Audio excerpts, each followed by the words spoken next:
कृष्ण का जन्म हो या किसी और का जन्म हो,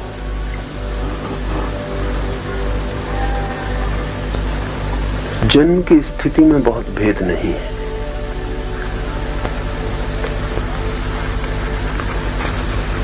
इसे थोड़ा समझना जरूरी है।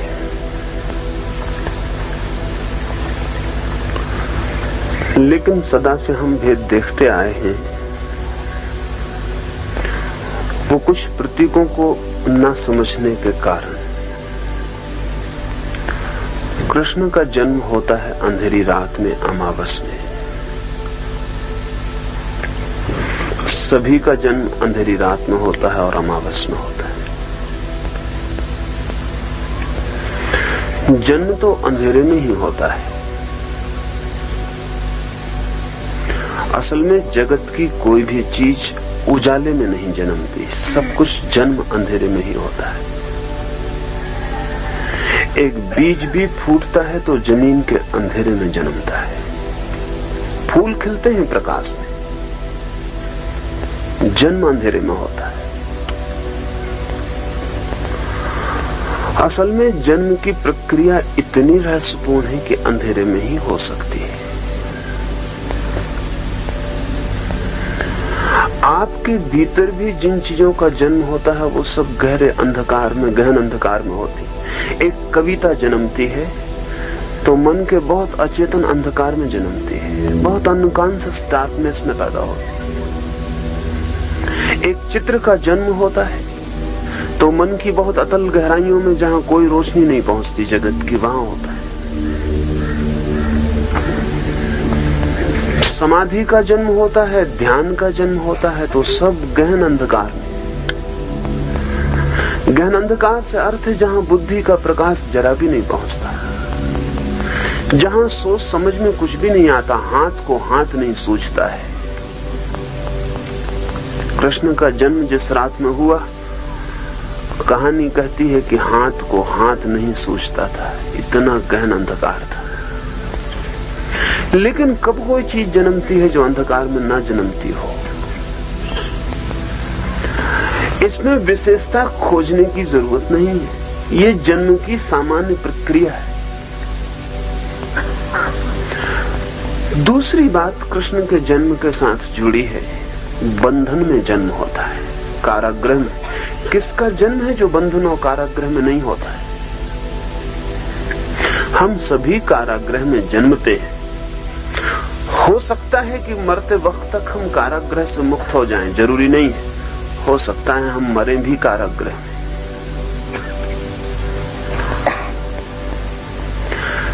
जन्म एक बंधन में लाता है, सीमा में लाता है। शरीर में आना ही बड़े बंधन में आ जाना है, बड़े कारागृह में आ जाना है। जब भी कोई आत्मा जन्म लेती है तो कारागृह में ही जन्म लेती है।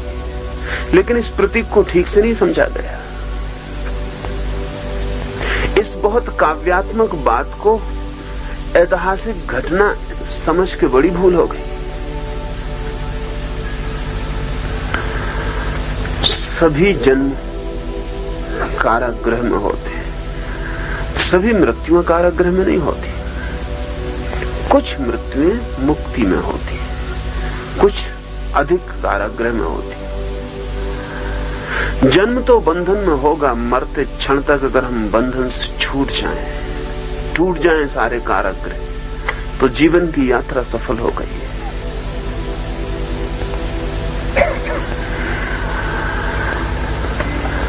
कृष्ण के जन्म के साथ एक और तीसरी बात जुड़ी है, और वो ये है कि जन्म के साथ ही उनकी मरने का डर है, उन्हें मारे जाने की धमकी है। किसको नहीं है? जन्म के साथ ही मरने की घटना संभावी हो जाती। जन्म के बाद एक पल बाद भी मृत्यु घटित हो सकती है। जन्म के बाद प्रतिपल मृत्यु संभावी है, किसी भी क्षण मौत घट सकती है। मौत के लिए एक ही शर्त जरूरी है, वो जन्म है, और कोई शर्त जरूरी नहीं है। जन्म के बाद एक पल जिया हुआ बालक भी मरने के लिए उतना ही योग्य हो जाता है जितना 70 साल जिया हुआ आदमी होता है। मरने के लिए और कोई योग्यता नहीं चाहिए, जन्म भर चाहिए। कृष्ण के जन्म के साथ ही मौत की धमकी है, मरने का भय है। सबके जन्म के साथ वही है।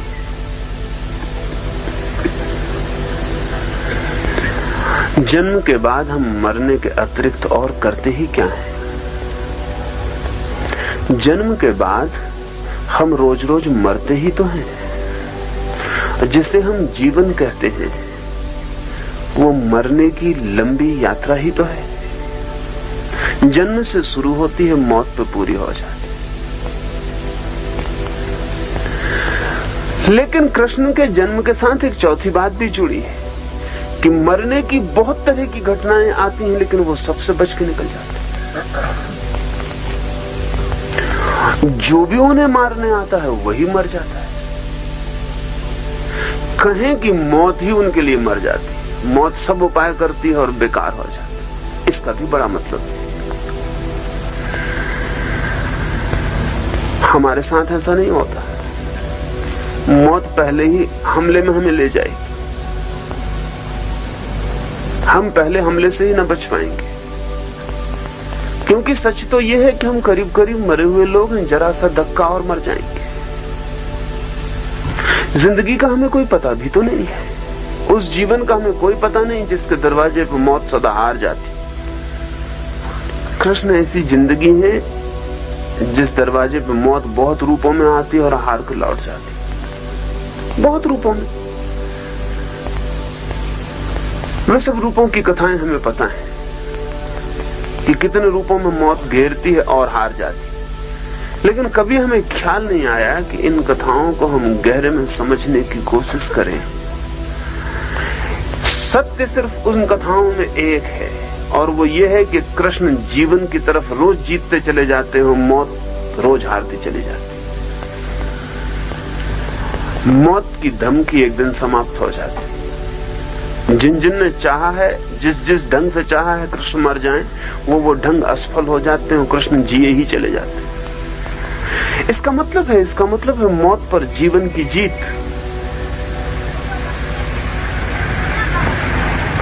लेकिन ये बातें इतनी सीधी जैसा मैं कह रहा हूं कही नहीं गई है।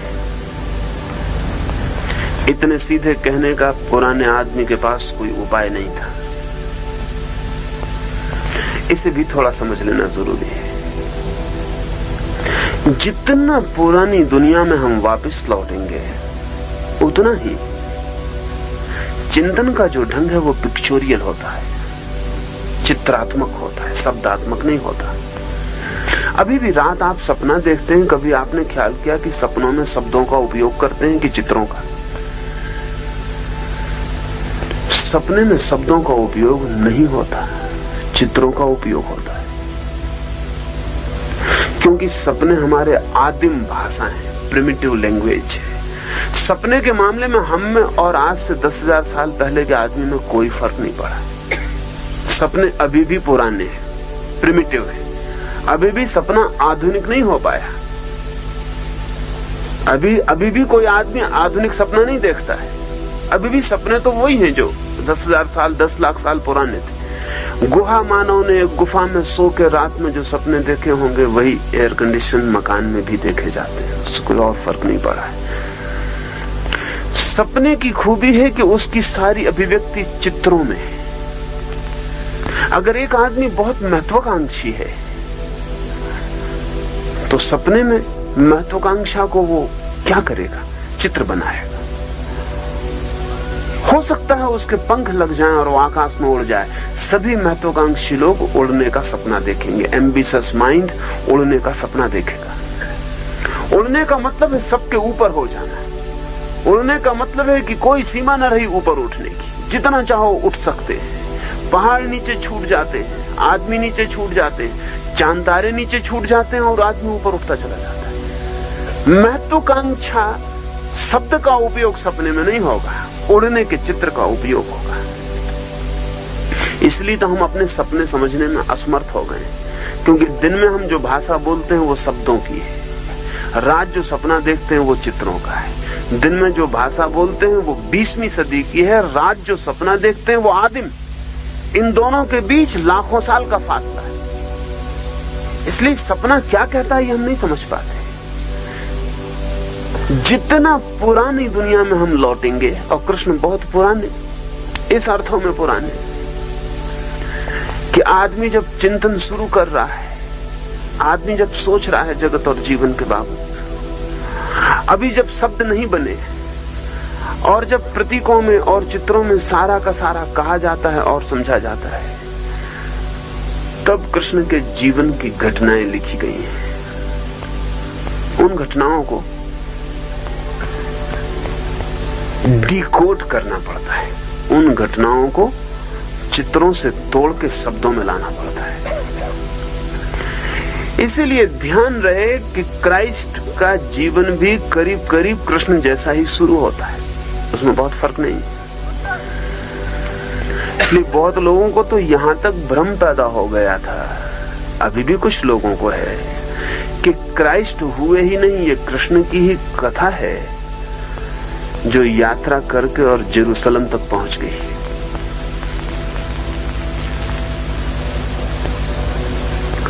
क्योंकि जन्म की कथा में बड़ा सामने, अंधेरी रात में मृत्यु के भय से घिरे हुए जीसस का जन्म होता है। यहां कंस धमकी दे रहा है कृष्ण की मृत्यु की, वहां हेरोद सम्राट जीसस को हत्या की धमकी दे रहा है। यहां कंस ने बच्चे कटवा डाले हैं कि उसका मारने वाला पैदा ना हो जाए, वहां हेरोद ने बच्चे कटवा डाले कि उसका मारने वाला पैदा ना हो जाए।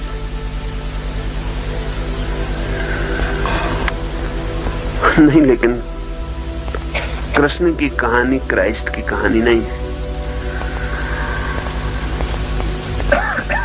जीसस अलग ही व्यक्ति है, अलग ही उनकी यात्रा है, लेकिन प्रतीक दोनों समान है। और प्रतीक इसलिए दोनों समान है कि प्रिमिटिव माइंड एकदम समान होता है। ये आपसे कहने जैसी बात है कि चाहे अंग्रेज सपना देखे और चाहे चीनी सपना देखे और चाहे जापानी सपना देखे, सपने की भाषा एक है, हमारी बोलने की भाषाएं अलग है। मिथ पुराण की भाषा एक है।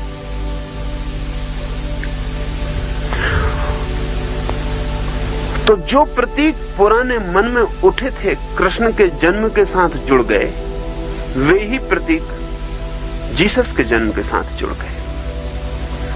लेकिन ये एक ही व्यक्ति होने का भ्रम और एक कारण से पैदा हुआ कि जीसस का नाम तो जीसस है, लेकिन बाद में उनके साथ जुड़ गया क्राइस्ट। क्राइस्ट शब्द को कृष्ण शब्द का रूपांतर माना जा सकता है। मैं एक आदमी को जानता हूं जिनका नाम कृष्टो बाबू।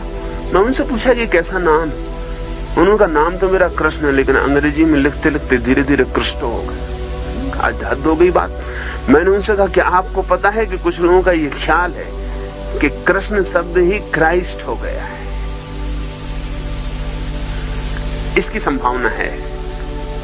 जीसस तो अलग व्यक्ति हैं, लेकिन इस बात की संभावना है कि कृष्ण शब्द यात्रा करते करते क्राइस्ट हो गया हो, क्योंकि जीसस की क्राइस्ट एक पदवी है, जैसे कि वर्धमान की पदवी महावीर है। वर्धमान घर का नाम है, बाद में जब वे ज्ञान को उपलब्ध हुए तो महावीर नाम हो गया।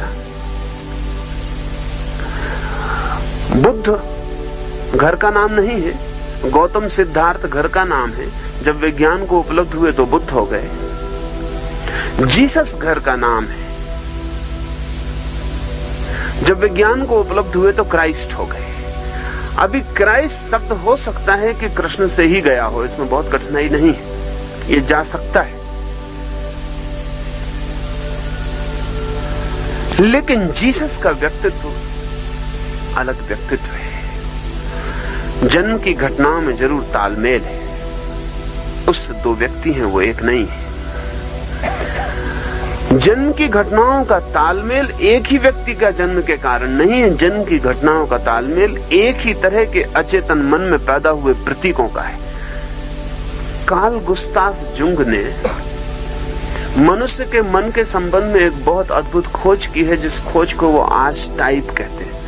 वो कहते हैं मनुष्य के गहरे मन में कुछ आर्च टाइप है, कुछ मनुष्य के गहरे मन में बुनियादी प्रतीक है जो सारी दुनिया में समान है, वो दोहरते रहते हैं।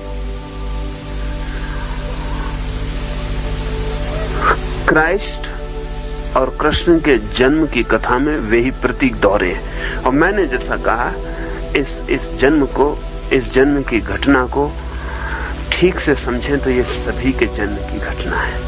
और कृष्ण शब्द को भी थोड़ा समझना जरूरी है। कृष्ण शब्द का अर्थ होता है केंद्र। कृष्ण शब्द का अर्थ होता है जो आकृष्ट करे, जो आकर्षित करे, सेंटर ऑफ ग्रेविटेशन, कशिश का केंद्र। कृष्ण शब्द का अर्थ होता है जिस पर सारी चीजें खिंचती हो, जो केंद्रीय चुंबक का काम करे।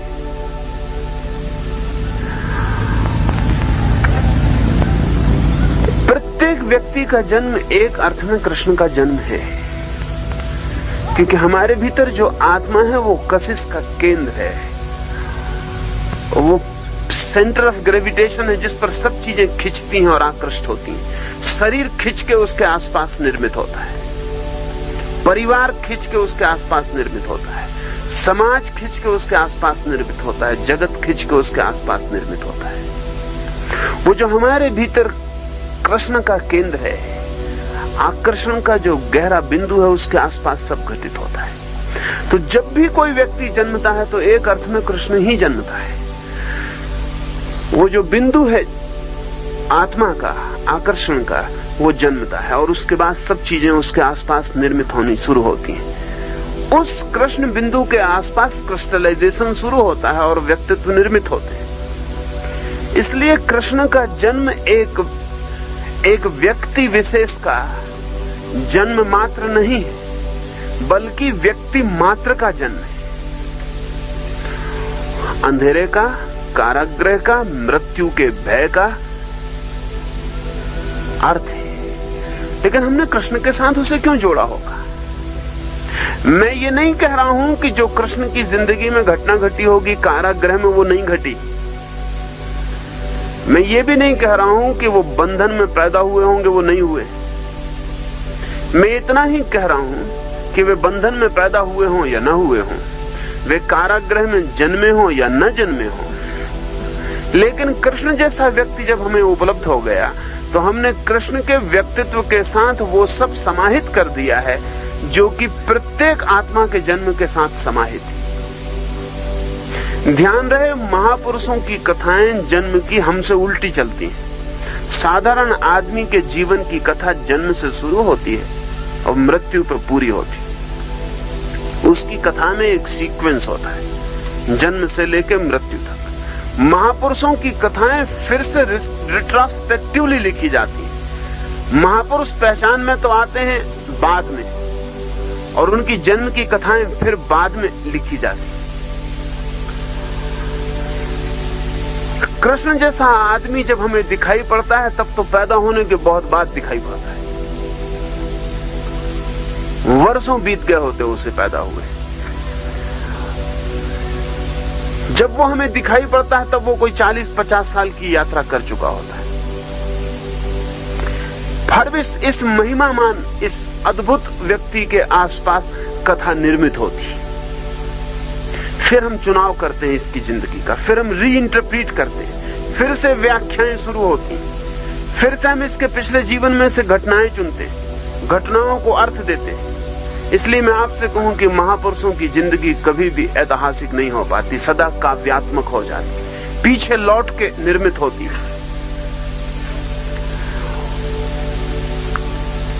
पीछे लौट के जब हम देखते हैं तो हर चीज प्रतीक हो जाती और दूसरे अर्थ ले लेती, जो अर्थ घटते हुए क्षण में कभी भी न रहे होंगे।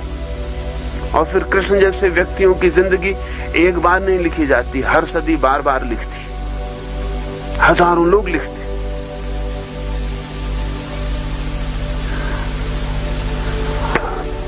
जब हजारों लोग लिखते हैं तो हजार व्याख्याएं होती चली जाती। फिर धीरे धीरे कृष्ण की जिंदगी किसी व्यक्ति की जिंदगी नहीं रह जाती। कृष्ण एक संस्था हो जाते हैं, एक इंस्टीट्यूशन हो जाते हैं। फिर वे समस्त जन्मों का सारभूत हो जाते हैं। फिर मनुष्य मात्र के जन्म की कथा उनके जन्म की कथा हो जाती। इसलिए व्यक्तिवाची अर्थों में मैं कोई मूल्य नहीं मानता हूं। कृष्ण जैसे व्यक्ति रह ही नहीं जाते। वे हमारे मानस के, हमारे चित्त के, हमारे कलेक्टिव माइंड के प्रतीक हो जाते। और हमारे चित्त ने जितने भी जन्म देखे वे सब उनमें समाहित हो जाते। इसे ऐसा समझे, एक बहुत बड़े चित्रकार ने एक स्त्री का चित्र बनाया, एक बहुत सुंदर स्त्री का चित्र।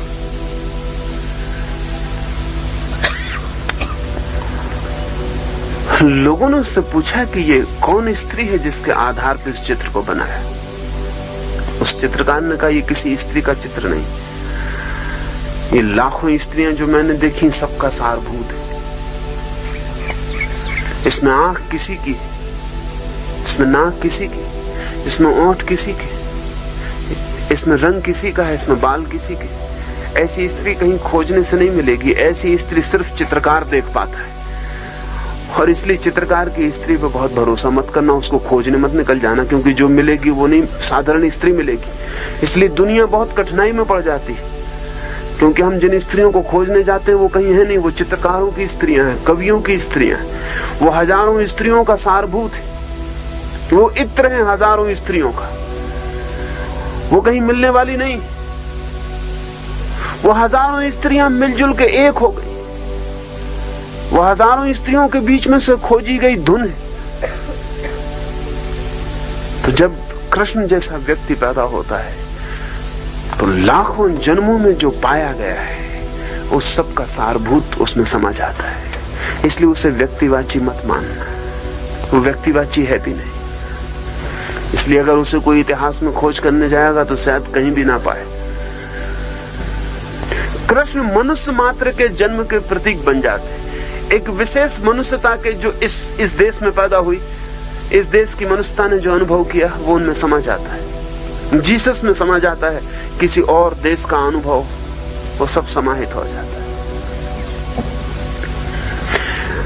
हम अपने जन्म के साथ जन्मते हैं और अपनी मृत्यु के साथ मर जाते हैं। कृष्ण के प्रतीक में तो जुड़ता ही चला जाता है, अनंत काल तक जुड़ता चला जाता है। उस जोड़ में कभी कोई बाधा नहीं आती। हर युग उसमें जोड़ेगा, हर युग उसमें समृद्धि करेगा, क्योंकि और अनुभव इकट्ठे हो गए होंगे और वो उस कलेक्टिव आर्च टाइप में जुड़ते चले जाएंगे। लेकिन मेरे लिए जो मतलब दिखाई पड़ता है वो मैंने आपसे कहा। ये घटनाएं घट भी सकती हैं, ये घटनाएं ना भी घटी हो। मेरे लिए घटनाओं का कोई मूल्य नहीं है। मेरे लिए मूल्य कृष्ण को समझने का है कि इस आदमी में ये घटनाएं कैसे हमने देखी, और अगर इनको हम ठीक से देख सकें तो ये घटनाएं हमें अपने जन्म में भी दिखाई पड़ सकती हैं। और जिस व्यक्ति को अपने जन्म में कृष्ण के जन्म का तालमेल मिल जाए, हो सकता है वो अपनी मृत्यु तक पहुंचते पहुंचते अपनी मृत्यु में भी कृष्ण की मृत्यु के तालमेल को उपलब्ध हो सके।